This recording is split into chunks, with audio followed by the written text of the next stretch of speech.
It's Tuesday, the 29th of April. Welcome to the PDB Afternoon Bulletin. I'm Mike Baker, your eyes and ears on the world stage. All right, let's get briefed. First, we turn to the U.S. southern border for a look at where the Trump administration's efforts to curb illegal migration stand after the president's first 100 days in office. Later in the show, Canadian Prime Minister Mark Carney and his Liberal Party won Canada's national election on Monday, pulling off a surprising political comeback over a conservative opposition that was leading in the polls by a wide margin just months ago.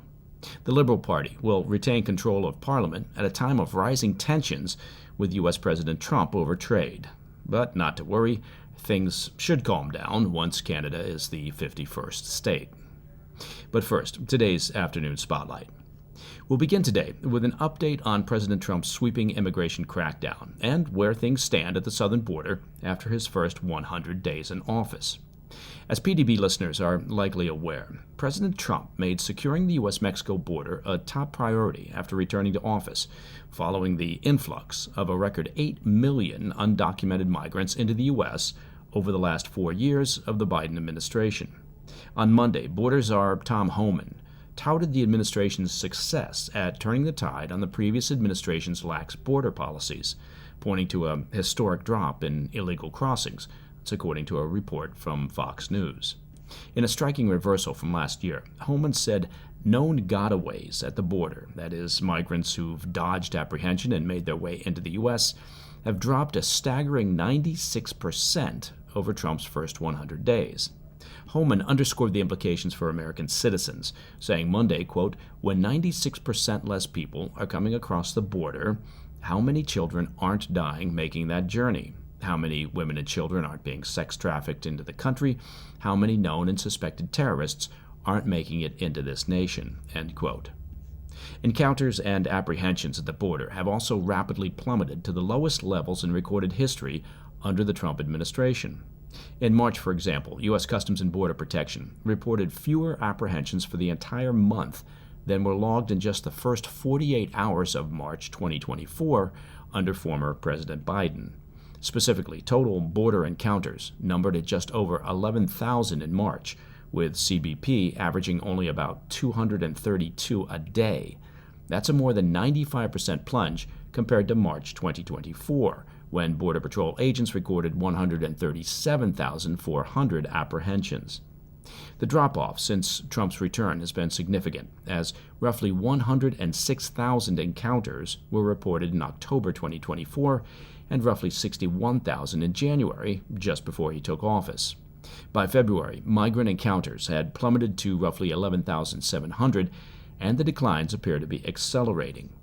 An analyst at the Center for Immigration Studies recently noted, quote, "You have to go back to 1968 to find a year in which there were fewer than 100,000 southwest border apprehensions, and even then it was close at 96,641. In other words," he said, "the southwest border is more secure today than it has been since at least the Johnson administration." So, what's behind the massive decline? Well, good question. As a reminder, on his first day in office, President Trump declared a national emergency at the U.S. southern border, effectively shutting down all border crossings, and deployed thousands of troops to assist border agents in curbing the flow of migrants and drugs. He then reinstated the Remain in Mexico policy, which requires asylum claimants to remain outside the U.S. while their cases are reviewed. He expanded border agents' authority to conduct rapid deportations and deployed military planes to facilitate migrant removals. The administration also ended a number of refugee and parole programs that allowed millions of migrants to enter America and be released into U.S. cities with work permits and the right to stay in the country for up to 2 years. Additionally, Trump ended the Biden-era catch-and-release policy that allowed apprehended illegal migrants to go free inside U.S. borders. Homan also touted the administration's ongoing Operation Tidal Wave. That's the largest deportation operation in American history. As of early April, ICE agents have arrested more than 113,000 individuals and deported more than 100,000. While that number is lower than the millions that Trump pledged to deport during his presidential campaign, White House Press Secretary Caroline Leavitt said Monday that it was a, quote, sign of things to come, suggesting plans to ramp up expulsions. To accelerate their deportation efforts, the White House also announced a new executive order on Monday aimed at potentially cutting off federal funds to sanctuary cities. It directs the Department of Justice and Department of Homeland Security to identify jurisdictions where local officials have refused to comply with the federal immigration crackdown. The move sets the stage for more legal showdowns with cities and states that argue Trump's efforts to use federal funds as a weapon to compel their cooperation is unconstitutional. During the press conference on Monday, Leavitt said, quote, it's quite simple. Obey the law, respect the law, and don't obstruct federal immigration officials and law enforcement officials when they're simply trying to remove public safety threats from our nation's communities, end quote. While the Trump administration's efforts remain controversial among Democrats and left-leaning media, it does not appear that the White House has any plans on softening their hardline immigration agenda. All right, coming up next, Canadian Prime Minister Mark Carney and his Liberal Party won Canada's national election on Monday, pulling off a shocking political comeback over the Conservative opposition. I'll be right back. Hey, Mike Baker here. Well, I'm pleased to announce that it's grilling season, right? You probably noticed that, and you've probably already taken the cover off your grill. And now, I'm about to tell you where to get the finest beef to put on that grill. I'm talking about a classic American business, generations of family raising high-quality beef in the great state of Texas. And of course, I'm talking about Tri-Tails Beef. Look, Tri-Tails isn't some corporate meat factory. It's not a faceless corporation. It's a fifth-generation Texas ranch where cattle are pasture-raised, grain-finished, and raised the right way. They handle the beef on site and ship it straight to your door. There's no middlemen. There's no mystery. All their beef is sourced to match the genetics and care that they've built their herd on, ensuring consistent marbling, tenderness, and rich flavor in every cut. As we say, small batch, big flavor. You can taste the difference the moment it hits the grill. Now, whether it's a ribeye, a filet, or a New York strip, it's the kind of beef that brings people together. USDA Prime and Choice, hand-packed, and ready for your table. And right now, they've got a special offer just for PDB listeners. Go to trybeef.com/PDB and get 2 free flat iron steaks with your first box over $250. That's trybeef.com/PDB. Support real ranchers and eat like you mean it. Welcome back to the Afternoon Bulletin.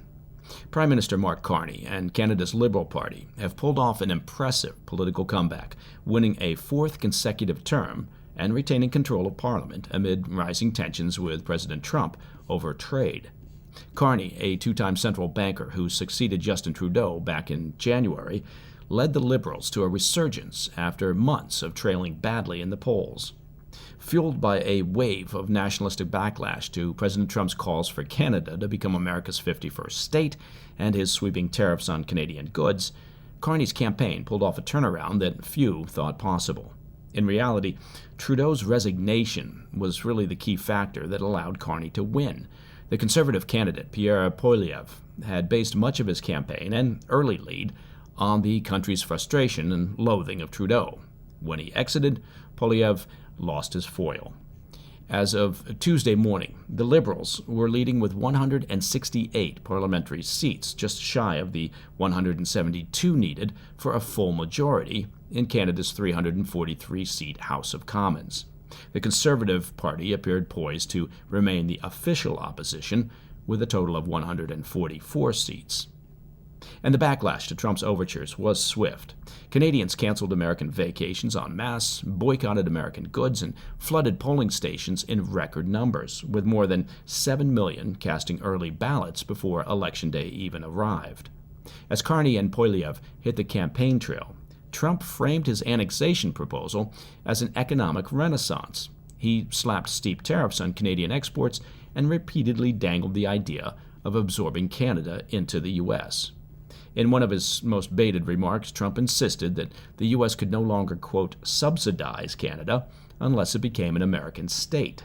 Then, on Election Day on Monday, Trump doubled down, hinting in a post on Truth Social that he himself was on the ballot, urging Canadians to vote for a leader who would, quote, quadruple their industries with zero tariffs or taxes, contingent, of course, on Canada agreeing to statehood. Trump wrote, quote, "Look how beautiful this landmass would be. Free access with no border, all positives with no negatives." Poilievre quickly fired back, telling Trump to stay out of Canada's elections and declaring that, quote, "Canada will always be proud, sovereign, and independent, and we will never be the 51st state." Carney, who won his riding or electoral district in Ottawa, is the first Prime Minister to represent the Canadian capital since the country's first Prime Minister. Former Liberal Deputy Prime Minister and Finance Minister Chrystia Freeland, whose resignation back in December triggered Trudeau's departure, also won re-election in her Toronto district. And when Carney took to the stage early Tuesday morning to deliver his victory speech, he wasted no time sending a pointed message to Washington. He stated, quote, "Our country will never yield to the U.S., vowing to, quote, represent everyone who calls Canada home." Though the Liberals fell short of a full majority, their ability to form a government marks a surprising turnaround for a party widely written off just months ago. Back in January, when Trudeau resigned, the Conservatives were crushing the Liberals in the polls, leading by as much as 26 points nationally, and many analysts predicted a full collapse of the Liberal Party. Former Liberal Justice Minister David Lametti put it bluntly on CTV, quote, "We were dead and buried in December. Now we're going to form a government." But even with the political comeback sealed, Carney now faces a long and brutal road ahead. Canada is still grappling with a worsening cost of living crisis. Trump's tariffs remain a sledgehammer over an economy where more than 75% of exports go south to the U.S. And that, my friends, is the PDB Afternoon Bulletin for Tuesday, the 29th of April. If you have any questions or comments, please reach out to me at pdb@thefirsttv.com. And of course, to listen to the show ad-free, simply become a premium member of the President's Daily Brief by visiting pdbpremium.com. I'm Mike Baker, still on the road, and I'll be back tomorrow. Until then, stay informed, stay safe, stay cool. Hey, Mike Baker here. Listen, you've probably heard about the trade wars. I'm sure you've heard about the tariffs, right? It's all kind of thrown the global economy into chaos. Now, potential widespread inflation tied to massive supply chain disruptions, frankly, it's weighing heavily on all of us. But I'm here to tell you that there is a silver and also a gold lining that I think some people have missed. And what I mean by that is that President Trump specifically exempted gold and silver bullion from the sweeping tariffs. So while the new policies are triggering some significant financial chaos, the administration preserved your ability to diversify into precious metals. So if you're concerned about your savings, I encourage you to have a free consultation with a Birch Gold precious metals specialist. The first step is very simple. Just text PDB to 989-898 and receive your free no-obligation kit on gold. Learn how to hold gold and silver in a tax-sheltered account. Birch Gold will help you convert an existing IRA or 401k into a gold IRA with no money out of pocket. Find out why so many Americans trust Birch Gold to protect their savings with gold. With an A+ rating with the Better Business Bureau and thousands of thankful customers, just text PDB to the number 989-898. Again, text PDB to 989-898 to claim your free information kit right now. Hey, thanks for tuning in. If you enjoyed this video, don't forget to hit that like button and leave a comment, a really positive, nice, and kind comment. That would be appreciated. And if you're not already subscribed to our channel, make sure to subscribe and turn on notifications so you don't miss any of our daily updates.